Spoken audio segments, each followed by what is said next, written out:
नमस्कार। Solid facts with Hemant अत्री में आपका स्वागत है। सर, आपका बहुत बहुत स्वागत है और हर रोज की तरह हम एक फिर नए विषय को लेकर के हाजिर हैं दर्शकों के सामने। आज का सर जो मुद्दा है, या जो आज हमने जिस आदमी को चुना जिसके बारे में बात करने के लिए, वो उनका नाम है हिमंता बिस्व शर्मा। वर्तमान में वो असम प्रदेश के मुख्यमंत्री हैं और उनका परिचय जो मेरे दिमाग में उनका नाम सुनते ही आता है, उनका कुल परिचय मेरे दिमाग में ये आता है कि राहुल गांधी ने उनसे डायरेक्टली बात करने की जगह अपने कुत्ते को बिस्किट खिलाना बेटर समझा था शायद। तो उनका मेरे दिमाग में वही इमेज है कि जब वो मिलने गए, ऐसा कहते हैं, तो उन्होंने शायद राहुल गांधी ने ये प्रेफर किया कि मैं अपने कुत्ते को बिस्किट खिलाऊं और इनसे बिना आई कांटेक्ट के वो बात कर रहे थे, ऐसा इनका आरोप है। खैर, इधर सर क्या हो गया है कि वो सत्ता में है।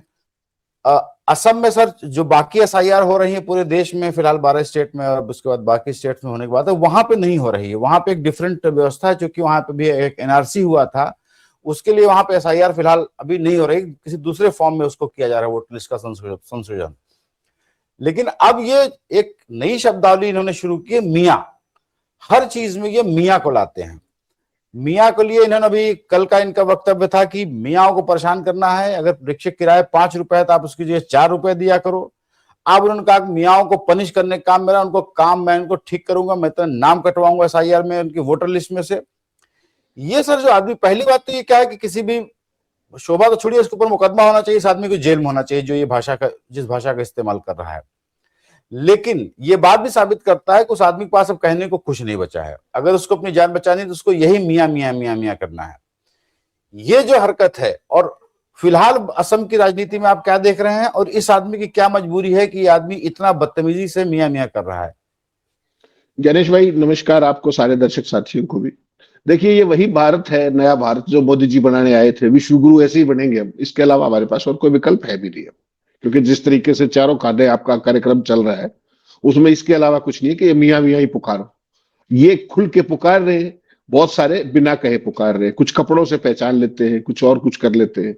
ऑपरेशन सारे देश में वही चल रहा है। कोई बुलडोजर घुमा देता है, कोई कुछ और कर देता है। स्वरूप अलग अलग है, नाम टारगेट सारा एक ही है। देखिए गणेश भाई, एक मुख्यमंत्री चंद वोटों की खातिर जिस संविधान की उसने शपथ ली है, उस संविधान को वो रौंद रहा है, वो कुचल रहा है। संविधान के अंदर क्या है? भय या द्वेष, किसी भी तरीके की इलविल, समुदाय के प्रति सच्ची निष्ठा और उससे रखूंगा, सारे चीज करूंगा बिना किसी भेदभाव के। तो ये भेदभाव है। वो जनता को क्या बोल रहे हैं हेमंता बिस्वा शर्मा कि गरीब मुसलमानों को उनके हक से वंचित रखो। रिक्शा वाला 5 रुपए मांगे तो उसको 4 रुपए दो, हम आपके साथ हैं। हकीकत गणेश भाई कुछ और है। इनको ना हिंदुओं से बहुत ज्यादा प्यार है और ना मुसलमानों से घृणा है। इनका एक सूत्री कार्यक्रम है, इनकी खुद की कुर्सी जो है वो सुरक्षित रहनी चाहिए, बाकी कोई बात नहीं, बाकी देख लेंगे। सुप्रीम कोर्ट को ये दिख रहा है क्या?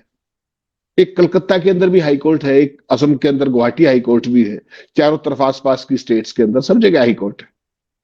उनको भी नहीं दिख रहा, जुडिशरी को सुओ मोटो नहीं दिख रहा, प्रधानमंत्री जी को तो दिखेगा ही क्यों?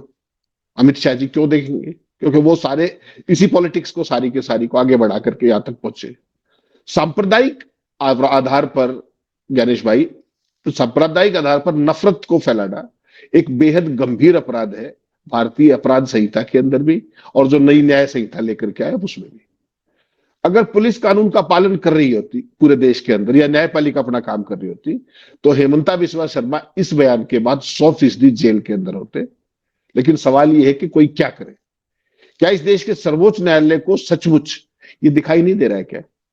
क्या उसकी स्वतः संज्ञान लेने की जो पूरी की पूरी शक्तियां हैं, उसको किसी से पूछ के लेनी पड़ती है कि कोई उनके खिलाफ बोले तो ही ले, या किसी एक पर्टिकुलर पार्टी का हो या ओरिएंटेशन का हो या विचारधारा को तभी करना है?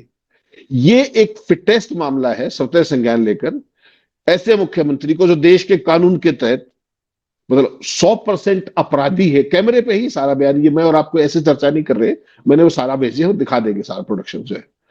इनको तुरंत जवाबदेह क्यों नहीं ठहराया जाता अब तक? अब तो इस पूरे बयान को 24 घंटे से ज्यादा हो गए। संवैधानिक पद पर वो बैठे हुए हैं, खुलेआम मुसलमानों के साथ भेदभाव और उत्पीड़न को जस्टिफाई कर रहे हैं, उचित ठहरा रहे हैं, और दूसरों को यही करने के लिए उकसा भी रहे हैं। ये शर्मनाक नेता असम को पूरे के पूरे जो जर्मनी वाला जो था ना, हिटलर वाला जो एक एजेंडा था, उस टाइप की ओरिएंटेशन के अंदर लेकर के आ रहा है। और साफ साफ क्या लगता है अपरेंटली कि असम के मुख्यमंत्री भारतीय संविधान से ऊपर हो चुके, जो हम बार बार बात करते हैं कि you show me the man and I will show you the rule. तो once it is Himanta Biswa Sarma, rules are entirely different. अगर कोई और हो तो अब तक उसके ऊपर सारी धाराएं लगा दी गई होती। तो हर सुबह उठकर पूरी आजादी से वो मुसलमानों को जिस तरीके से नफरत भरे भाषण देकर के टारगेट करते हैं, वो अपने आप के अंदर एक बहुत ही बड़ी निंदनीय, नहीं मतलब इसका जो भी आप कहें, लोकतंत्र में, लोकतंत्र को गाली है एक तरीके से, जो वो सुबह से शाम तक लगातार करते हैं। गुवाहाटी उच्च न्यायालय के न्यायाधीश, वो शायद किसी गुफा वगैरह में ध्यान लगा रहे होंगे, हो सकता है। सुप्रीम कोर्ट का इस तरफ ध्यान नहीं गया, प्रधानमंत्री का ध्यान नहीं गया।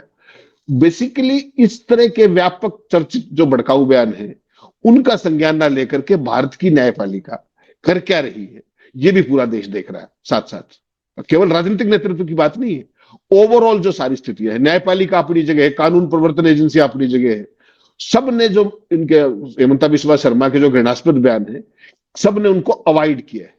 और ऐसा लगता है कि इस लोकतंत्र में मुसलमानों के प्रति घृणा अब एक नया ऑर्डर हो गया है कि आप कुछ भी करते रहिए, nobody is going to ask you. उन्होंने क्या कोट एंड कोट कहा, मैं अगर बताऊंगा आपको तो आपका सिर शर्म से झुक जाएगा। उन्होंने कहा, मियाओं के नाम हटवाने को मैंने कहा, जीने के लिए 30 साल ऐसी ही राजनीति करनी होगी। ठीक। और मियां किसको कह रहे हैं? वो जो बांग्ला भाषी जो मुसलमान हैं, जो बंगाल से आते हैं, उनको टारगेट मियां कहते हैं। कहीं वो कहते हैं कि उनको बांग्लादेश में वोट डालने जाना चाहिए। सरेआम, there is no check, there is nobody to check him. सरेआम कह रहे हैं वो। और क्या कह रहे हैं कि अभी तो ये जो आपने जिक्र किया कि स्पेशल रिवीजन हो रही है असम के अंदर, उसके बाद जो एसआईआर होगी, यानी कि असम के अंदर जो क्या होगा चुनाव से पहले, वो ज्ञानेश गुप्ता से पहले कौन बता रहा है? हेमंता बिस्वा शर्मा। आपने कहा एनआरसी हुई, उसके बाद एसआर इज स्पेशल रिवीजन। और वो कह रहा है कि इसके बाद जो एसआईआर होगी उसमें 4-5 लाख मियाओं के नाम काटे जाएंगे। संख्या भी बता दी भाई ने, याद है आपको? ये चीज क्या कह रही है कि ये चीज 100% वही कह रही है कि जो निर्वाचन सदन था अशोका रोड पे, उसको भारतीय जनता पार्टी का एक्सटेंशन काउंटर बना दिया जाना चाहिए ऑफिशियली। चुनाव आयोग क्या करेगा, ये हेमंता बिस्वा शर्मा कैसे बता सकता है कि अभी एसआर हो रहा है, उसके बाद एसआईआर होगा? अब तक 2004 से लेकर 2003 में लास्ट एसआईआर हुआ था, 3-4 में। उसके बाद जो भी चुनाव होता है ज्ञानेश भाई, उससे पहले स्पेशल रिवीजन होता है हर एक स्टेट के अंदर, ताकि कोई भी लोग छूट ना जाए जबरदस्ती, और कुछ लोग काटने हो तो वो कट भी जाए। एक सामान्य प्रक्रिया थी वो। रूटीन में रिवीजन होता है, चुनाव से एन पहले स्पेशल रिवीजन होता है। ये एसआईआर किस लिए लाया गया, इस पर हम बहुत चर्चा कर चुके हैं। वो ज्ञानेश गुप्ता की नई खोज है कि भारतीय जनता पार्टी को 450 सीट दिलानी कैसे। लेकिन मुख्यमंत्री ये कैसे कह सकता है कि अभी एसआर हो रहा है, इसके बाद जो एसआईआर होगा उसमें 4-5 लाख मुस्लिम मियाओं के नाम काटे जाएंगे?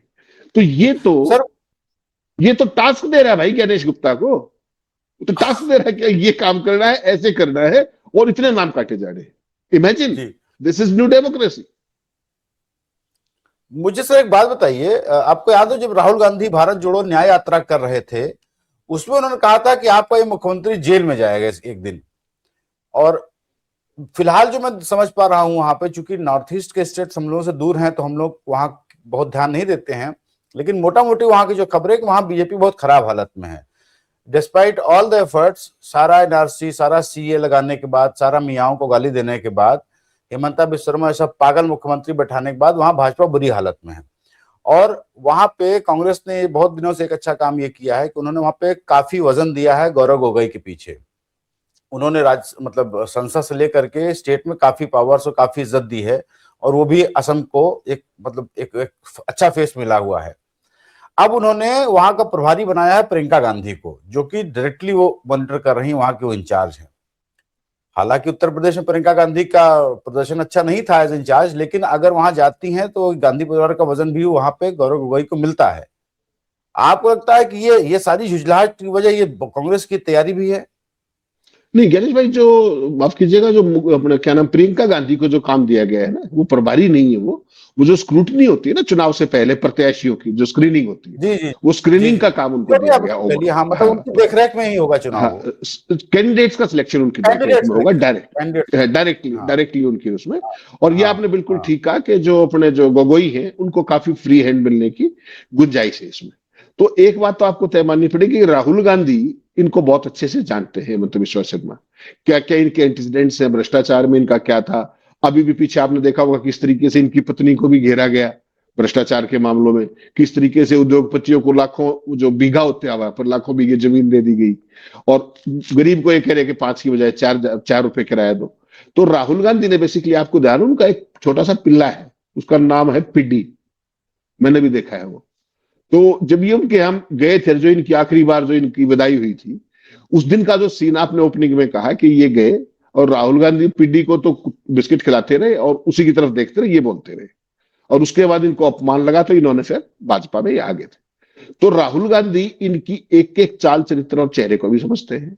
भारतीय जनता पार्टी में ये इकलौते व्यक्ति कैसे बने कि जो कांग्रेस से गया या किसी और दल से गया और सीधा मुख्यमंत्री बन गया, तो उस सारी कहानी का भी सबको पता है। इनका जो प्रभाव क्षेत्र है, जो इनका खेल है हेमंत बिस्वा का, इसको आप असम तक मत मानिएगा। इन्होंने पूरा नॉर्थ ईस्ट को बीजेपी के झोली में डालने के लिए जो जो किया, जैसे किया, और इसीलिए वो आज की तारीख में अमित शाह के सबसे प्रिय व्यक्तियों में से एक है, ये भी ध्यान रखिएगा। तो राहुल गांधी को ये पता है कि इस आदमी का चाल चरित्र और चेहरा क्या है, इसकी सोच क्या है, और भारतीय जनता पार्टी के लिए किस रूप में उपयोगी हो चुका है। इसीलिए आपने देखा होगा जब राहुल जब यात्रा कर रहे थे वहां पे, तो उनको गुवाहाटी के अंदर नहीं घुसने दिया गया था, और ये कहा था कि मुकदमे दर्ज कर दूंगा और फलां कर दूंगा, और पता है वो व्यक्तिगत एक खुन्नस जो होती है। तो राहुल गांधी भी कोई देवता तो है नहीं, उनको भी ये लगता है कि इस व्यक्ति ने जिस तरीके से लगातार कांग्रेस पार्टी को डिमीन किया, राहुल गांधी की लीडरशिप को वो किया, तो कहीं ना कहीं आदमी ये तो सोच ही लेता है ना कि इसको सबक सिखाना चाहिए, दिस इज हाई टाइम। और पॉलिटिक्स में सबसे बेहतरीन ज्ञानेश भाई क्या होता है सबक सिखाने का, पॉलिटिशियन के पास चुनाव एक मौका होता है कि इसमें इसको सबक सिखा दिया जाए। तो पूरा गांधी परिवार, पूरा कांग्रेस का इकोसिस्टम, और वहां पर चेहरा बिल्कुल आपने ठीक कहा, जिस तरीके से गौरव गोगोई है, सारी चीजें अपने हिसाब से है, और बीजेपी सरकार के फेल्योर बिल्कुल नेक्ड है, नेक्ड, नग्न है कहीं कोई, और इनके पास दिखाने के लिए कुछ नहीं। तो वैसी सूरत में अब इनके पास जो ये मियां मुस्लिम और ये सब करने के अलावा ये और करें भी क्या, इनको तो भय बेचना है। तो वहां पर मुस्लिम, मियां मुस्लिम का भय बेच दो, 4-5 लाख को घटा दो, पैसे कम दे दो, उनका जो आर्थिक बहिष्कार कर दो, उस तरह की नॉनसेंस जो है ये लगातार आपको देखने को मिले, क्योंकि आपके पास कोई डेवलपमेंट का एजेंडा नहीं है, कोई प्रोग्रेसिव चीजें आपके पास है नहीं।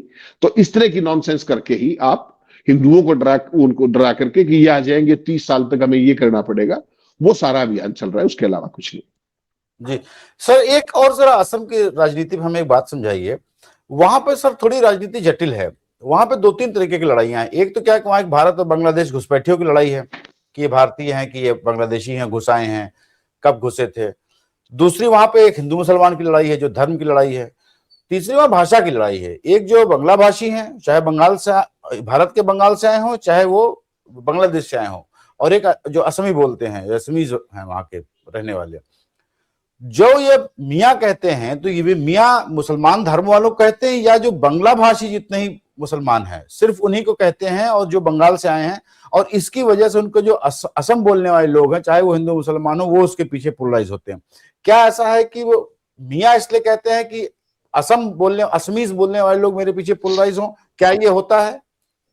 नहीं नहीं ज्ञानेश भाई, इनका पूरा मियाँ का शब्द जो है ना, इनके लिए मियाँ का मतलब है हर मुस्लिम। लेकिन असम के मामले में स्पेसिफिक इसलिए है क्योंकि बंगला भाषा बोलने वाले काफी लोग वहां पर हैं।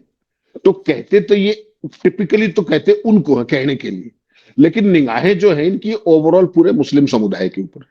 पूरी पार्टी का जो सोच है ना, उसमें अकेले मियाँ मुस्लिम का बांग्ला का सवाल नहीं है, या इसका पश्चिम बंगाल के मुस्लिमों का सवाल नहीं है। इनके दिमाग में एक पूरे का पूरा खेल है, और वो खेल क्या है, मैंने वो खबर भेजी भी है आपको कि मियाँ मुस्लिमों को अगर वोट डालनी है तो बांग्लादेश में जाकर के डाले। तो अगर बांग्ला भाषा बोलने वाले में जो है तो बंगाल में डाले, बांग्लादेश में क्यों डाले? तो ये बेसिकली घुमा फिरा करके अल्टीमेट टारगेट इनका हर वो मुस्लिम है जो भाजपा को वोट नहीं देता, ये मानना पड़ेगा।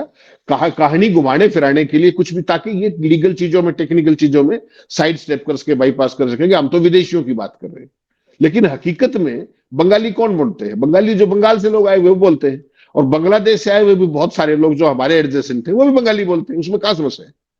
तो उनकी पहचान करना। अब तो लंबे समय से भाई साहब केंद्र में भारत सरकार में मोदी जी हैं, शाह है, कितने निकाले बताओ ना, कितने बांग्लादेशी निकाल दिए जो एक्चुअल में बांग्लादेशी थे। हालत तो ये है कि आपने इंडियंस को डिपोर्ट कर दिया बेचारों को, और अब सुप्रीम कोर्ट ऑर्डर करता फिर रहा कि उनको इज्जत से लेकर के आओ। तो ये तो इनका सारे का सारा सिस्टम है। इनको ज्ञानेश भाई किसी बात से कोई मतलब नहीं है, ना किसी हिंदू के पैरोकार है ये, ना किसी और। इनको केवल और केवल ये कि नफरत का कारोबार करके किसी तरीके से सत्ता में कायम रहना है। और नफरत कैसे होगी कि उनका भय घुसा दो। एक सर्विंग मुख्यमंत्री संविधान की शपथ लेके ये कह रहा है कि 30 साल तक हमें ये करना पड़ेगा, 30 साल तक ऐसी राजनीति करनी होगी। आप समझ रहे हैं बात को? जो मोदी जी 2047 में जो देश को बना रहे विश्व गुरु, ये वही तो एजेंडा है सारे का सारा। और सारा काम जो कमी रह जाए उस काम के लिए गणेश गुप्ता बिठा रखा है दिल्ली के अंदर। कोई पूछने वाला ही नहीं, कोई कहने वाला ही नहीं, कोई टोका टोकी करने वाला ही नहीं। संवैधानिक संस्थाएं सारी अपना दरवाजा बंद करके बैठी हुई। जो मुख्यमंत्री का ये बयान आया, अगर इस देश की जुडिशरी कहीं होती तो अभी तक क्या होता, सुओ मोटो कॉग्निजेंस लेकर के, ज्यादा नहीं तो इनको झड़प वो मार के इनका इस्तीफा तो ले सकते थे अब तक, वो भी नहीं किया। शोकॉज नोटिस भी नहीं हुआ कोई भी। तो ये दिखाता है कि किस तरीके से सारे के सारे सिस्टम जो है भारतीय जनता पार्टी की मुट्ठी में आ चुके हैं। जैसे चाहे वैसे ये पोलराइज करे, भय बेचे, डर बेचे, सत्ता कायम करे, दैट्स ऑल। जी सर, एक बात और जरा बताइए, आपको याद हो जब एनआरसी हो रहा था असम में, एक बड़ा ही हरकुलियन टास्क लिया गया और उसको बड़ी मुश्किल से किया गया, बहुत पैसा भी उसमें खर्च हुआ, सुप्रीम कोर्ट भी उसको मॉनिटर कर रहा था, और फाइनली जब उसमें नाम आया पता चला कि कुछ 12-14 लाख लोगों ने लोग कागज ही नहीं दिखा पाए अपना, और उसमें एक बड़ी संख्या हिंदुओं की थी। ये इनको समझ में आया नहीं कि तो आउट ऑफ सिलेबस आ गया। अब मुसलमानों को तो निकालना था, लेकिन ये तो हिंदू भी बिना कागज वाले निकल गए इसमें से। अब उसके लिए सीए लाए थे कि हिंदुओं को हम नागरिकता देंगे। आपको सर कुछ पता है कि इस पे फिलहाल अभी क्या उनको नागरिकता दे दी गई, नहीं दे दी गई, या ठंडे बस्ते में है? और एक इन डिटेंशन सेंटर भी सर बनाए गए थे, बहुत एक बार आपको याद हो वायरल हुआ था, फोटो भी वीडियो भी आए थे। उन डिटेंशन सेंटर्स का कुछ स्टेटस का अपडेट है आपके पास सर? नहीं, बेसिकली क्या था गणेश भाई कि करोड़ों रुपया खर्च हो गया सारा एनआरसी के ऊपर, और आप वाली बात है कि जब वो डेटा देखा तो हिंदू ज्यादा मिले और मुस्लिम कम, तो करें क्या? तो उसको वहीं पे छोड़ दिया भाइयों ने, एज सच स्टेटस को यूं का यूं छोड़ते हुए आगे बढ़ गए और एजेंडा लेके चल पड़े। अब चुनाव आया तो अब उसको फिर लेके चल पड़े कि भाई डिटेंशन सेंटर तो एग्जिस्टिंग तो है ही ना। जब आपने एक मैसेजिंग करनी हो वहां पर 20 डालो, 50 डालो, उनके जब फोटो छपेंगे आपके पोमेरियन टॉमी जो दिल्ली में बैठे हुए कितने डाल दिए, ट्रंप के रास्ते में चल पड़े, बड़े बड़े नाम लाएंगे पता नहीं कहां कहां से। तो उसको वो डिटेंशन सेंटर की एक फैसिलिटी तो है ही ना। अभी कुछ नहीं कर रहे, चुनाव से पहले उसको एक्टिवेट कर देंगे। 2 महीने की तो बात है, उसके बाद सवारी अपने सामान की खुद जिम्मेदार है। इनको चाहिए कुर्सी। जो एनआरसी किया था, अगर कोई अकाउंटेबिलिटी होती कि इतने पैसे खर्च हो गए, इसका आउटकम ये है, तो करो इसको लागू। अब तो क्यों नहीं किया फिर? वो उसमें हिंदू ज्यादा मिले, वो कम मिले, तो उसको वहीं पे छोड़ के भाई आगे बढ़ लिए। तो इनका ये स्टैंडर्ड ऑपरेटिंग प्रोसीजर यही है, लफाजी करना। इनकी कैलकुलेशन मिसकैलकुलेट होगी एक्चुअल में उस स्टेज पे। इनको लगा कि वही सारे मिलेंगे, उनको निपटा देंगे एक ही झटके के अंदर। वो फंस गए उसमें हिंदू बहुत सारे, और उसमें भी इनके वोटर बहुत ज्यादा फंस गए, तो उस मुद्दे को इन्होंने वहीं छोड़ दिया। तो ये जो डिटेंशन सेंटर और सारा है, ये सारा सिंबॉलिज्म है लोगों को डराने का।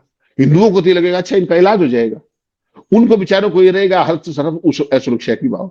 और ये भाई साहब क्या कहते हैं कि मैं उनको लगातार उनका तनाव बढ़ाता रहता हूं। एक मुख्यमंत्री का ये राजधर्म है कि अपनी प्रजा का वो तनाव बढ़ाता है, उसको मुश्किल में डालता है। ये सरेआम कह रहा है, बाकायदा कोर्ट से ही है, मैंने भेजे हैं सारे के सारे, वो दिखा देगा प्रोडक्शन जो है। लेकिन सवाल ज्ञानेश भाई ये है कि ये अगर चुनाव इस तरीके से होने इस देश में, तो फिर छोड़ दीजिए ना। जिस तरीके से ज्ञानेश गुप्ता वोटर लिस्ट से बना रहे हैं, जिस तरीके का पब्लिक डिस्कोर्स हो रहा है, तो उसके बाद सीधी घोषणा ही कर दीजिए। इस देश को फर्दर क्यों वर्टिकली डिवाइड कर रहे हो आप? सवाल तो ये है ना। इस काम को छोड़ दीजिए। चुनाव चुनाव के तरीके से होना चाहिए, लेवल प्लेइंग फील्ड होना चाहिए। इस देश के अंदर एक चुनाव आचार संहिता है, भाषण में क्या कहना है क्या नहीं कहना है, dos and don'ts, everything is very clear. आप सोचिए ना वहां क्या हो रहा है। अपने क्या नाम है शंकराचार्य के साथ जो गत हो रही है वहां पे, आपने देखा ना अभी यूपी के अंदर कितने दिन तक सीन चला। तो सनातन का भी वही हाल है, मुसलमानों का भी वही हाल है।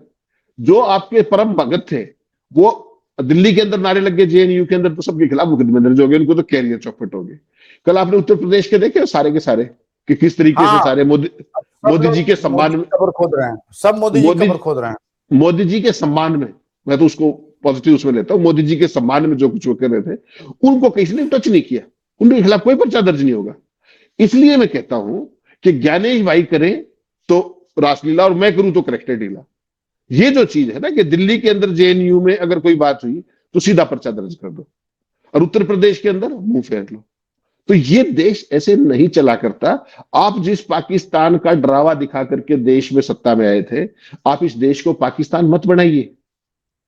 कृपा करके इस देश को यहां तक लाने में बहुत तपस्या लगी है बहुत सारे नेताओं की, किसी एक पार्टी की बात नहीं है, सबने मेहनत की।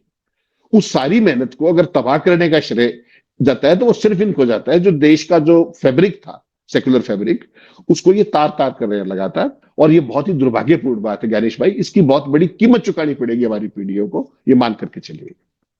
जी सर, मेरा एक और सवाल है असम के ऊपर, असम की राजनीति में सर, एक वहां के बड़े एक नेता हैं बदरुद्दीन अजमल, मुसलमानों का बड़ा फेस है, अपना चुनाव भी वो बड़े मार्जिन से जीतते हैं। बाकी उनके पास संसाधन पैसे वगैरह भी अच्छे हैं, और वो अब तक कांग्रेस के साथ चुनाव लड़ते थे, लेकिन इस चुनाव में ऐसा लग रहा है कि कांग्रेस उनके साथ नहीं लड़ेगी।